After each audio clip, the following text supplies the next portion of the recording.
మీనా బొమ్మల కొలువు పెడుతూ ఉంటుంది. ఇంతలో బాలు అది చూసి మీనా దగ్గరికి వచ్చి, "అబ్బా మీనా! నీలాగే ఈ బొమ్మల కొలువు కూడా చాలా బావుంది. నీలాంటి అమ్మాయి మా ఇంటికి రావడం మా అదృష్టం" అని చెప్పేసైతే అంటూ మీనాని పొగుడుతూ ఉంటాడు. ఆ మాటలు విని అక్కడ ఉన్న మీనా అయితే, ఇంతమంది ఫ్యామిలీ మధ్యలో, అలాగే కష్ట సుఖాల మధ్యలో నేను రావటం నా అదృష్టమండి అని చెప్పేసైతే అంటూ ఉంటుంది. ఆ మాటలు విని అక్కడ ఉన్న బాలు అయితే, మన ఇద్దరమే పొగుడుకుంటూ ఉంటే మన దిష్టి మనకే తగిలేటట్లుగా ఉంది. సరే కానీ, అవును నా ఫోన్ ఎక్కడో నేను పెట్టేశాను. అది అడుగుదామనే ఇక్కడికి వచ్చాను. ఎక్కడ పెట్టానో కూడా గుర్తు రావటం లేదు మీనా. నీకు తెలుసా ఏమైనా అని చెప్పేసైతే అడుగుతూ ఉంటాడు. ఆ మాటలు విని అక్కడ ఉన్న మీనా అయితే, మీరెక్కడ పెట్టారో నాకు ఎలా తెలుస్తుందండి? అయినా ఇందాకల ఛార్జింగ్ పెట్టాను అని మీరే కదా చెప్పారు. ఆ ఫోన్ అక్కడే పెట్టి ఉండాలి. ఒక్కసారి వెళ్లి చూడండి అని చెప్పేసైతే అంటూ ఉంటుంది. ఆ మాటలు విని అక్కడ ఉన్న బాలు అయితే, అవునవును ఛార్జింగే పెట్టి ఉండాలి, వెళ్తున్నాను అని చెప్పేసైతే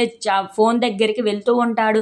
తనకి అక్కడ ఫోన్ కనిపించకపోవటంతో మళ్ళీ మీనా దగ్గరికి వచ్చి, "మీనా నా ఫోన్ కనిపించటం లేదు. ఎవరు తీసేశారో ఏంటో, లేదంటే నేనే ఎక్కడో పెట్టానో నాకు అర్థం కావటం లేదు. అయినా ఎవరో దొంగతనం చేసి ఉండాలి. ముందు కూడా నాది ఒక్కసారి కనిపించలేదు చూసావు కదా" అని చెప్పేసైతే అంటూ ఉంటాడు. ఆ మాటలు విని అక్కడ ఉన్న మీనా అయితే, "మీ ఫోన్ ఎవరు తీస్తారండి" అని చెప్పి అడుగుతూ ఉంటుంది. ఇంతలో అక్కడ ఉన్న బాలు మాత్రం, "ఇంకెవరు తీస్తారు? ఆ లక్షలు మింగిన వాడైనా అవ్వాలి, లేదంటే ఆ లక్షావతి అయినా అవ్వాలి" అని చెప్పేసైతే అంటూ ఉంటాడు. ఆ మాటలు విని అక్కడ ఉన్న మీనా మాత్రం, "వాళ్ళ మీద ఎందుకండి పడి ఇలా ఏడుస్తారు? సరే మీ ఫోన్ ఎక్కడ ఉందో ఇప్పుడే తెలుసుకుందాం" అని చెప్పేసైతే మీనా ఫోన్‌తో బాలు ఫోన్‌కి ఫోన్ చేస్తూ ఉంటుంది.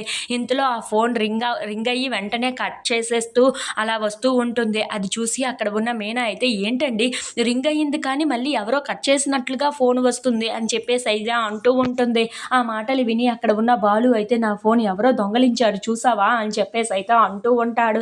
ఇంతలో అక్కడ ఉన్న రోహిణి అయితే బాలు ఫోన్‌ని పట్టుకొని ఆ ఫోన్ కాల్ రాగానే వెంటనే కట్ చేసేస్తూ ఉంటుంది.